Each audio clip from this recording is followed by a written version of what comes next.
Today, we're gonna give you a cheat code for easy RVing. Statistically, most people who go camping travel less than 100 miles when they are going on a camping trip. And then even the biggest chunk of that majority go less than 50 miles when they're going on a camping trip. So we're gonna tell you why an EV might be a great choice if you do most of your camping locally. We're in tow mode. We like trailer gain of 4. Full battery. 100%. We're going here to, where's that at? Settings, about, reset, and reset. Okay. Let's go. So today we're going about 130, what was the original? 140. 140 miles.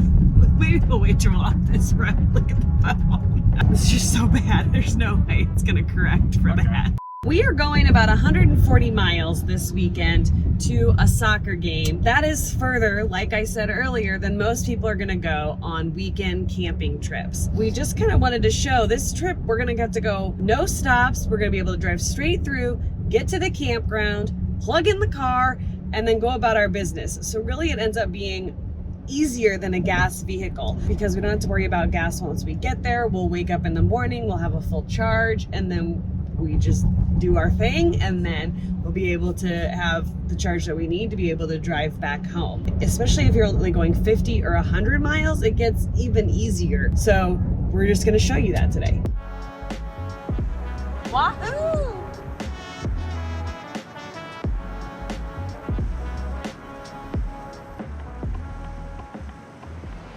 So we got all set up, and now we are eating at Famous Dave's. We couldn't really find any sort of specialty place here in Sioux City. We got here with 10% left on the battery, so really plenty to be able to go in town or to a place in town and get a bite to eat, since we didn't really feel like just getting here and cooking. Probably would have been better, but anyways, just to kind of reiterate, we drove 140 miles. We had 100% range when we left, towing the camper, and still had 10% left, which kind of leaves us to be able to go 25 or 30 more miles without the camper to go kind of exploring stuff, and really only had a couple hours.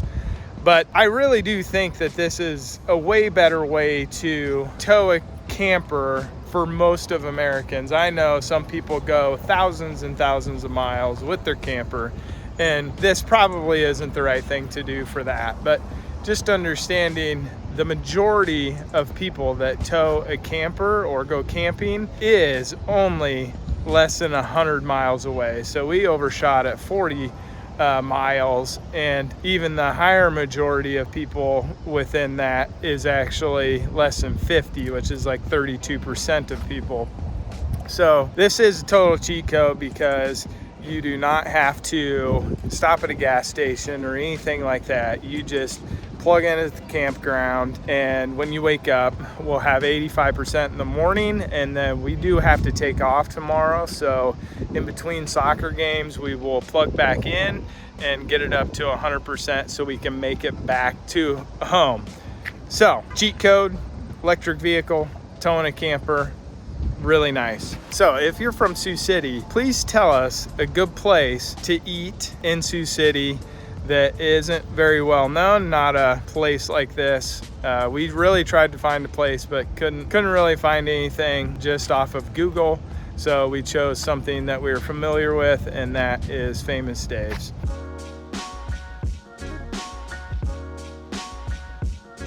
It's so hot. All right. It's not gonna turn because then you just flip the breaker. It is so nice to wake up in the morning, be fully charged and ready to go, and not have to worry about gas or anything like that, so we can head on into our son's soccer game, and it's not stressful, we're not worried about it, and we're just ready to go. We could go explore for, 300 miles, around 300 miles if we wanted to. Yeah, just makes it easy. Do you remember what this campsite is? It's where we met Kyle Connor for the first time. Yeah, we met Kyle and Alyssa from Add a Spec here for the first time. That's when we had the Model X and first started towing. That was our first big tow to South Dakota.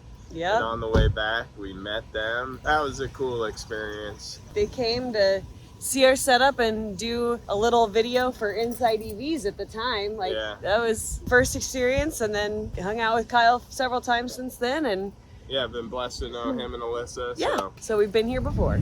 Well, we had to wait until the air conditioner calmed down because it is a hot one today.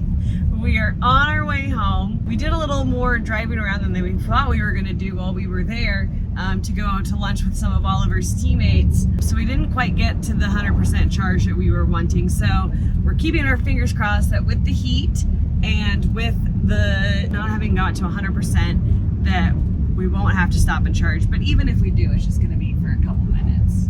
Yeah, it was not well planned, but we still got to 91%. We should be fine. We'll find out though. Yeah, because it's 95, 96, 97. By the time we get home, it's going to be 100 degrees. And then the heat values are like 113, 114, 115. So it's hot. So the car's having to work to keep us cool. But it's doing a good job, and we'll check in later.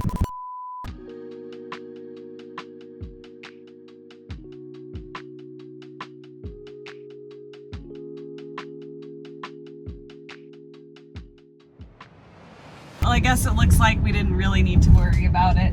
Looks like we're gonna make it to our house, so. Yeah, with at least 2%. But we have a charger there, so it doesn't really matter. So Yeah. this is definitely the cheat code for a average person towing a camper to a campsite and camping. When you're charging at the campsite and you're charging at home, you know, you're paying really cheap rates for your fuel. Like, it's just overall super easy and a better way to do it. Our cost to go the 280 miles is roughly going to be about $10, and that's for the charge at the house, because I'm leaving out the campsite, and that was $32 for the campsite, because you get the campsite and it charges your car. Yeah, so super easy. No having to worry about fuel while we're on the road or anything like that. Just there and back and there and back. So can't ask for much easier than that. No, really easy. All right, there's the stats. Got here with 5%, so not too shabby. If you want to see our charging setup, like how we charge at the campground, we'll link a video of that in the iCard, because we did like a rundown of our setup. So check the iCard, and we'll put it in the description below as well. You're really not bringing much more than what you bring if you are going camping. So check that out, and we'll see you guys in the next video. See ya.